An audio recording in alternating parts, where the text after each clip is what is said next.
4차 산업혁명과 그와 관련해서 전통적 제조 국가를 벗어날 국가 전략에 대해서 질문 올리겠습니다. 스승님께서는 여러 차례 제조업 시대의 종말을 말씀하신 바 있습니다. 실제 우리나라 제조업 평균 가동률을 보더라도 IMF 외환위기 당시보다 더 낮은 70% 선에 머무르고 있습니다. 그러나 세계는 제4차 혁명 시대의 도래를 선언하고 단일 제품의 혁신이 아닌 시스템적 혁신을 말하고 있습니다. 그 예로 자동차는 더 이상 기름으로 달리지 않고 소프트웨어로 달린다라는 표현이 그 예입니다. 개별 기술이 아닌 포괄적 변화를 갖는 새로운 패러다임의 4차 산업혁명 시대에 전통적 제조 국가를 넘어설 다음 단계는 어떤 것인지, 그리고 그 전략은 어떠해야 하는지 스승님께서 풀어주십시오. 이 4차 산업혁명이라는 이것은 지금 대세가 지금 움직이고 있는 거죠. 4차 산업도 어떤 나라들마다 틀립니다. 선진국에서 이야기를 할 때 4차 혁명을 이야기하는 4차 산업혁명을 이야기하는데 요 선진국은 4차 산업혁명이 어떻게 일어날 것이며, 그럼 후진국은 어떻게 해야 되는가? 그리고 대한민국은 또 어떻게 해야 되는가? 대한민국은 후진국도 아니고 선진국도 아닌데 우리는 그러면 어떻게 해야 되는가? 이런 것들을 좀 키를 잡아야 됩니다. 우리가 후진국의 어려운 나라들을 지금 걱정을 해야 됩니다. 우리가 4차 산업혁명을 이야기할 때, 이때가 되면 이거는 부익부 빈익빈이 일어난 시대입니다. 인류가. 그래서 선진국의 30%는 아주 경제가 아주 충만하고 힘이 좋죠. 후진국의 70%는 내려가면 내려갈수록 굉장히 어려운 시대를 지금 맞이했다라는 얘기입니다. 그러면 이때 3대 7로 해갖고 힘의 이 비대칭이 일어났을 때 이때 얼마나 위험할 때냐? 우리가 저 지식을 갖췄던 게 국제적으로 문명이 메소포타미아 문명인가 이런 것들을 해서 문명이 일어났다가 망했고 또 일어났다가 또 망했고, 이걸 우리는 수없이 일어났다라는 걸 지금 우리 지식으로 배웠습니다. 언제 일어났고 언제 망했느냐? 3대 7의 법칙으로 해갖고 부익부 빈익빈이 되고 나니까 이때 우리가 운용을 잘못하니까 부를 가진 사람은 저거 멋대로 살고 이 빈익빈은 전부 다 아주 고통 속에 살고, 그러면서 이게 무너진 겁니다. 그러면 지금은 지방 이 문명이 지금 무너진 거죠. 그 당시에는. 그러면 지금은 어떤 때냐? 인류 문명이 하나로 지금 성장을 해가 있습니다. 지금 지방 문명이 아니라는 거예요. 국제사회가 하나가 돼 있고 이 문명은 하나로 일어났습니다. 그래서 이때가 돼갖고 이걸 운용을 잘못하게 되면 몰락한다라는 거예요. 국제사회가 몰락한다. 이 조짐이 지금 있습니다. 지금 유럽으로 해가지고 선진국으로 지금 전부 다 못 사는 나라들이 포드피플이라고 오도 타고 배 타고 글로 지금 가죠. 비행기 타고는 못 가죠. 못 사니까. 그래가지고 이래 선진국으로 가서 우리도 일거리를 찾아서 잘 살라고 전부 다 움직이기 시작했습니다. 시작. 아직까지 이빨도 안 나고 시작을 했다라는 얘기죠. 이거는 순식간에 술렁거릴 수가 있습니다. 후진국이 못 사니까, 살 방법이 없으니까. 이래 갖고 가면 그래 4차 산업혁명 잘 하겠다. 문명이 지금 망할 시대가 열립니다. 그럼 어떻게 해야지 이 문명이 아주 우리가 3대 7의 이 비율을 잘 맞춰 놓은 겁니다. 지금 잘 컸습니다, 인류가. 이걸 운용을 잘하면 어떻게 되냐?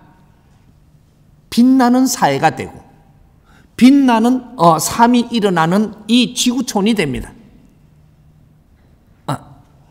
우리가 뭔가를 큰 일을 하려면 경제를 일으키는 사람은 백성들이 열심히 일을 해서 일으키는 것이고, 희생을 하더라도 열심히 해서 일으키는 겁니다. 이 경제는 누구한테 가느냐? 지도층들한테 전부 다 가가지고 이것이 위로가 있는 거죠. 그러면 이렇게 해갖고 경제가 모여야 이제 큰 일을 설계를 해서 할 수가 있는 거죠. 그렇게 했는데 여기서 다 경제가 갔는데 여기서 저거 또 잘 살궁리만 하고 이 백성들을 안 살피면 백성들이 화나죠. 인류는 이렇게 해서 앞으로 소용돌이에 빠지게끔 돼 있습니다. 이거를 이제 만져야죠. 이걸 누가 만지냐?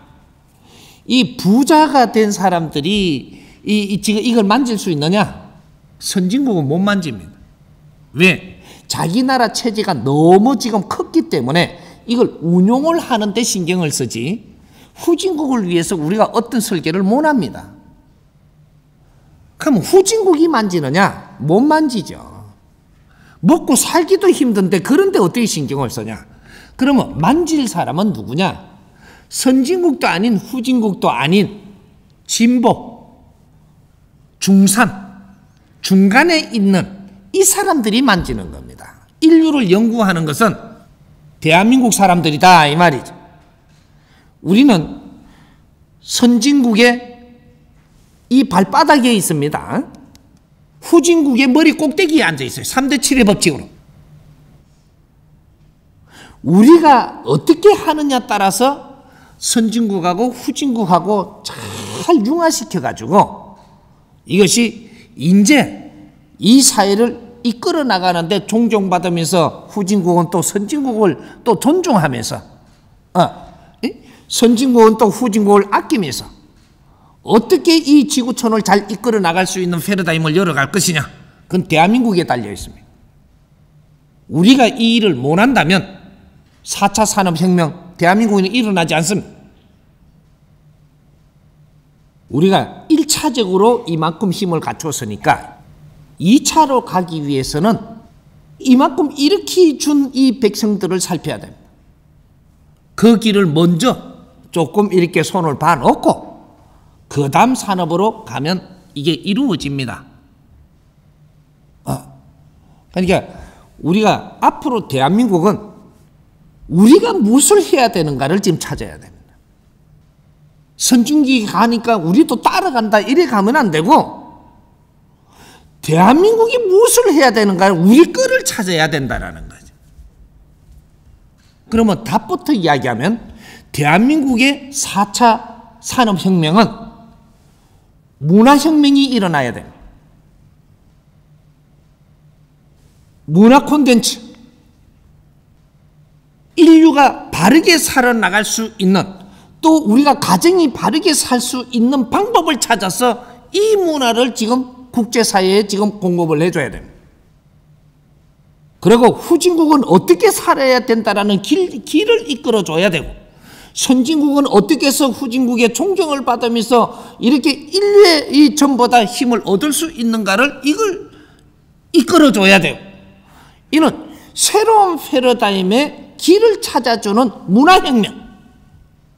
문화혁명 하니까 내가 이렇게 이야기하니까 그림을 어떻게 하면 지적으로 잘 그리나 이거 이야기할 줄 알았죠. 그림 잘 그리는 시대는 끝났습니다. 문화를 이야기하면서 엄청난 지식 사회가 됐는데 문화를 잘 생각해 보십시오. 지금 그림 그리는 게 옛날에 미켈란젤로가 그릴 때 그럴 때 그림 엄청 잘 그렸죠. 그리고 베토벤이가 이렇게 이게 음악 할 때 얼마나 잘했어요. 두볼 짜기가 이렇게 이렇게 자기 실력을 발휘할 때, 이런 거를 할 때 그때가 1차 문화가 일어날 때입니다. 이 지상에 1차 문화혁명이 일어났습니다. 그리고 오늘날 우리는 그 양반들보다 더 뛰어난 세상을 만들어가 우리가 살고 있어요. 지식사회에. 하는데 그 사람만한 지금 우리가 그림을 그릴 수 있느냐? 없습니다. 그 사람들이 지금 일으킨 그런 음악을 지금 우리가 지금 만들 수 있느냐? 없다 이 말이에요. 근데 뭔 너무 문화가 융성할 거라고 그런 거를 잣대되면 문화융성이 안 되는 겁니다. 그거는 그 시대에 이 세상에 필요한 거를 일으킬 때가 있었고, 그래서 지금은 이게 문화에 대한 뭐 그걸 신경을 쓴다고 해주니까 깡통을 주워 구멍을 몇 개 내놓고 이게 다 그겁니다. 이렇게가 이래 놓고 이거를 작품이라고 이야기해요. 다이아를 갖다가 다 쓴 거를 갖다가 폐다이아를 이래 갖고 막 고무를 주워 갖고 이래가 시계 다 쓰고 내삐는 걸 주워 갖고 이렇게 붙여놓고 이걸 작품이랍니다.